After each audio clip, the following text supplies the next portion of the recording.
అందరికీ నమస్కారం. ఆంధ్రప్రదేశ్ రాష్ట్రంలో విడుదలైన 10వ తరగతి పరీక్షా ఫలితాలను చూసిన తర్వాత రాష్ట్రంలో ప్రతి ఒక్క తల్లిదండ్రుల తాలూకా ఆలోచనలు మారాల్సిన సమయం ఆసన్నమైంది. ఈరోజు మీకు ఇక్కడ కనబడుతున్న వార్తాపత్రికలు ఇవన్నీ కూడా అండి. ఈరోజు ద హిందూ పేపర్ కావచ్చు, ఈనాడు కావచ్చు, ఆంధ్రజ్యోతి కావచ్చు, ఆంధ్రప్రభ కావచ్చు, ఆంధ్రభూమి కావచ్చు, విశాలాంధ్ర కావచ్చు, వార్త కావచ్చు, సూర్య కావచ్చు, ఏ పత్రిక అయినప్పటికీ కూడా ఈరోజు వార్తాపత్రికల్లో మొదటి పేజ్ మెయిన్ పేజెస్లో ఈరోజు ఏదైతే ఈ ప్రచురణ ముద్రించబడిందో 10వ తరగతి పరీక్షా ఫలితాల్లో విజయం సాధించిన విద్యార్థులకు తాలూకా ఫోటోలండి ఇవన్నీ కూడా. ఈరోజు మీరందరూ అనుకోవచ్చు, ఈ ఫలితాలకు సంబంధించి ఇవన్నీ కూడా కార్పొరేట్ పాఠశాలలకు సంబంధించిన ఫోటోలేమో, కార్పొరేట్ పాఠశాలలో మార్కులు సాధించిన విద్యార్థులకు తాలూకా ఫోటోలేమో అని మీరు అనుకోవచ్చు. కాదండి, ఈరోజు ఈ ప్రధాన వార్తాపత్రికల్లో ప్రచురించబడిన ఈ ఫోటోలన్నీ కూడా ప్రభుత్వ పాఠశాలలో చదువుకొని ఘన విజయం సాధించిన విద్యార్థుల తాలూకా ఫోటోలు ఇవన్నీ కూడా. ఈరోజు కార్పొరేట్ పాఠశాలలతో పోల్చుకుంటే ప్రభుత్వ పాఠశాలలో చదువుకుంటున్న విద్యార్థులకి 10వ తరగతి విద్యార్థులు ఎవరైతే ఈరోజు ఉత్తీర్ణత సాధించారో, ఎవరైతే అద్భుతమైన మార్కులు సాధించారో వాళ్ళ ఫీజు ఎంత అంటే వాళ్ళు పెట్టే శ్రమ, వాళ్ళు చదువు మీద చూపించే శ్రద్ధ తప్ప ₹1 కట్టింది లేదు ప్రభుత్వ పాఠశాలకి. ₹1 ఫీజు లేదండి. ఈరోజు నేను అనేకమైన ప్రభుత్వ పాఠశాల ఉపాధ్యాయులతో మాట్లాడాను, అందరినీ అప్రిషియేట్ చేశాను. ఈరోజు ఆంధ్రప్రదేశ్ రాష్ట్రంలో ప్రభుత్వ పాఠశాల తాలూకా విద్యార్థులు ఎవరైతే ఘన మార్కులు సాధించారో, ఘన విజయాన్ని సాధించారో ఆ విద్యార్థులకు పాఠాలు చెప్పిన ప్రతి ఒక్క ప్రభుత్వ ఉపాధ్యాయుడికి మనందరం కూడా చేతులెత్తి మొక్కాల, శాల్యూట్ చేయాల.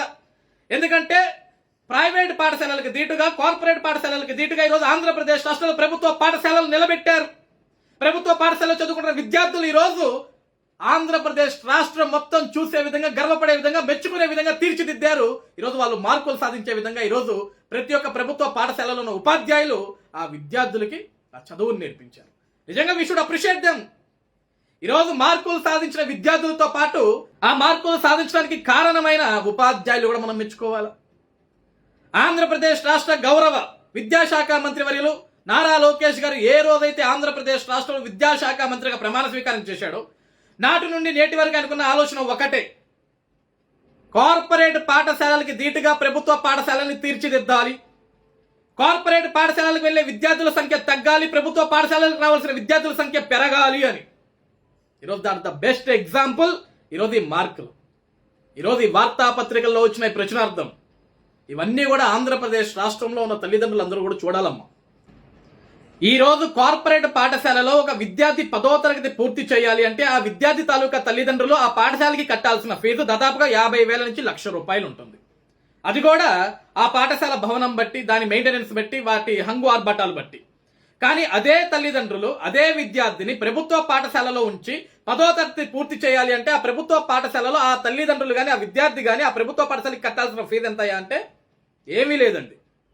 ఆ పిల్లవాడు అక్కడ ఉన్న ఉపాధ్యాయులు చెబుతున్న, అధ్యాపకులు చెబుతున్న చదువుని బాగా నేర్చుకుంటే, శ్రద్ధ చూపిస్తే, సమయాన్ని వెచ్చిస్తే చాలు, అదే అక్కడ కట్టాల్సిన ఫీజు. ఈరోజు ఒక కార్పొరేట్ పాఠశాలలో ఒక విద్యార్థి చదువుకోవాలంటే బట్టలు వాడే కొనుక్కోవాలి, పుస్తకాలు ఆడే కొనుక్కోవాలి. ఈరోజు టైం టు టైం అన్ని ప్రతి రూపాయి కూడా ఫీజుతో పాటు మిగతావన్నీ కూడా ఎక్స్ట్రా కరికులర్ యాక్టివిటీస్ కూడా ఆ స్టూడెంట్, ఆ తల్లిదండ్రులు ఫీజు కట్టాలి. కానీ అదే ప్రభుత్వ పాఠశాలకు వచ్చేసరికి మధ్యాహ్నం భోజనం ఫ్రీ పెడుతున్నామా, మంచి ఆహారాన్ని అందిస్తున్నామా, ఇంట్లో ఏదైతే ఆహారం అందిస్తున్నామో అదే ఆహారాన్ని అందిస్తున్నామా, పిల్లలకి బట్టలు అందిస్తున్నామా, పిల్లలకి టెక్స్ట్ పుస్తకాల దగ్గర నుంచి నోట్ పుస్తకాల వరకు అందిస్తున్నామా? ఈరోజు తల్లిదండ్రుల తాలూకా ఆలోచనలు ఎందుకు మారాలంటే అండి, ఈరోజు సామాన్య మధ్యతరగతి కుటుంబాలందరూ కూడా విద్యార్థులను చదివించాలన్నా, పిల్లల్ని చదివించాలన్నా సరే ఒక భారంగా భావిస్తున్నారు. ఎందుకంటే ఈరోజు ఈ కార్పొరేట్ స్కూళ్ళలో ఉన్న ఫీజెస్ తట్టుకోలేక. అందుకే గౌరవ మంత్రివర్యులు నారా లోకేష్ గారు ఆయన ప్రమాణ స్వీకారం చేసిన నాటి నుండి నేటి వరకు కూడా ఒకటే ఆలోచన మీద పరుగులు పెడుతున్నారు. ఆంధ్రప్రదేశ్ రాష్ట్రంలో కార్పొరేట్ పాఠశాలలకు వెళ్లే విద్యార్థుల సంఖ్య తగ్గిపోవాలి గణనీయంగా. అదేవిధంగా ప్రభుత్వ పాఠశాలలకు రావాల్సిన పిల్లలు సంఖ్య పెరగాలి. అటువంటి బాధ్యత మనం తీసుకోవాలి, ప్రభుత్వం తీసుకోవాలి, ఒక మంత్రిగా నేను తీసుకోవాలి, నా శాఖ మొత్తం తీసుకోవాలని కృషి చేస్తున్నాడు.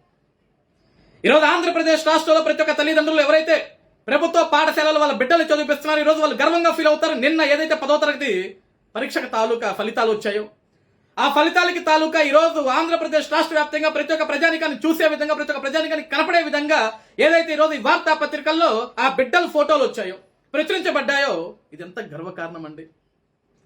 కాబట్టి ఈరోజు రాష్ట్రంలో ఉన్న ప్రతి ఒక్క తల్లిదండ్రులు కూడా ఆలోచన చేయాలి. మీరు ఆలోచించే సమయం ఆసన్నమైంది. ప్రభుత్వ పాఠశాలల ప్రైవేట్ పాఠశాలల అంటే ప్రభుత్వ పాఠశాలలకి మొగ్గు చూపుదాం.